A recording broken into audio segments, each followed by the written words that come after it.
जी, औज़ुबिल्लाहि बिस्मिल्लाहिर्रहमानिर्रहीम। मैं एडवोकेट मलिक मोहम्मद नईम अवान।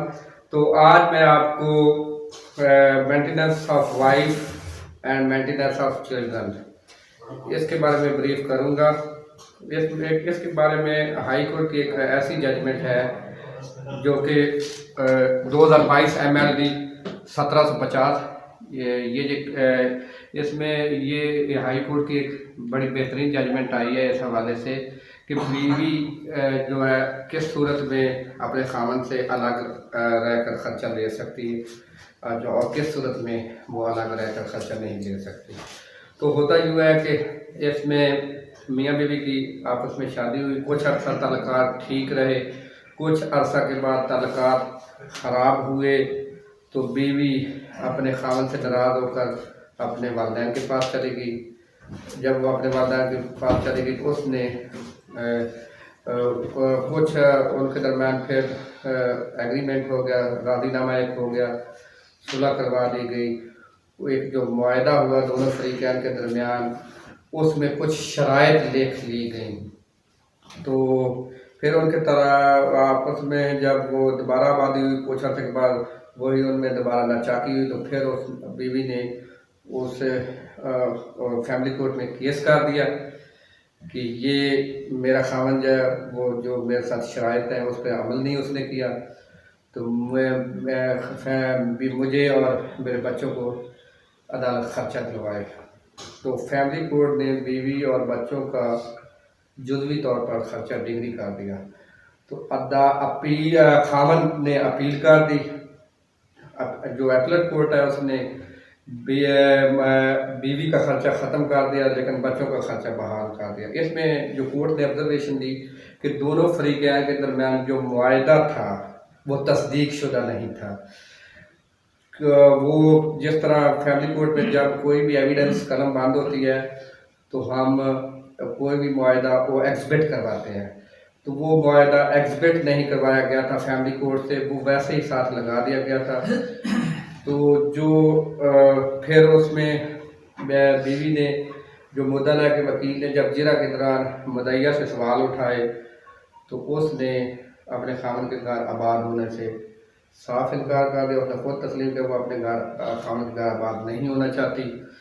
तो इस सूरत में जो अपीलेट कोर्ट है उसने बीवी का खर्चा ख़त्म कर दिया कि वो ये बीवी अपना खर्चा नहीं ले सकती, क्योंकि वो जब अगर खावन के घर आबाद ही नहीं होना चाहती, वो हकूक़ ज़ौजियत नहीं अदा करना चाहती तो वो खर्चे के भी हकदार नहीं।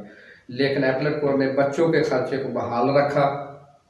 और इसी तरह जब हाई कोर्ट में ये केस जब गया तो हाई कोर्ट ने भी यही जजमेंट दी।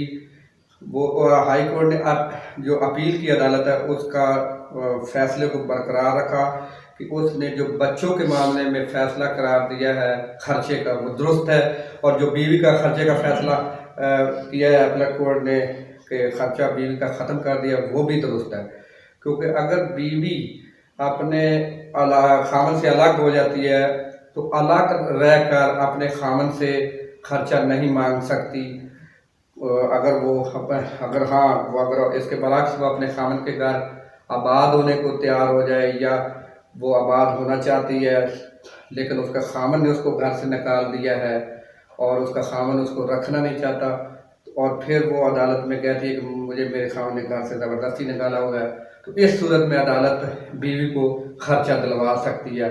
या एक और सूरत है जिसमें बीवी अपने खामन से अलग रहकर खर्चा ले सकती है, वो ये है कि अगर खामन ने हक महर बीवी को अदा नहीं किया होता तो बीवी इस वजह से नाराज़ होकर चली जाती है कि मेरा खामन ने मुझे हक महर अदा नहीं किया, तो जब तक मेरा खामन हक महर मुझे अदा नहीं करता तो मैं मुझे अदालत मेरे खामन से हक महर भी दिलवाए और ख़र्चा भी दिलवाए।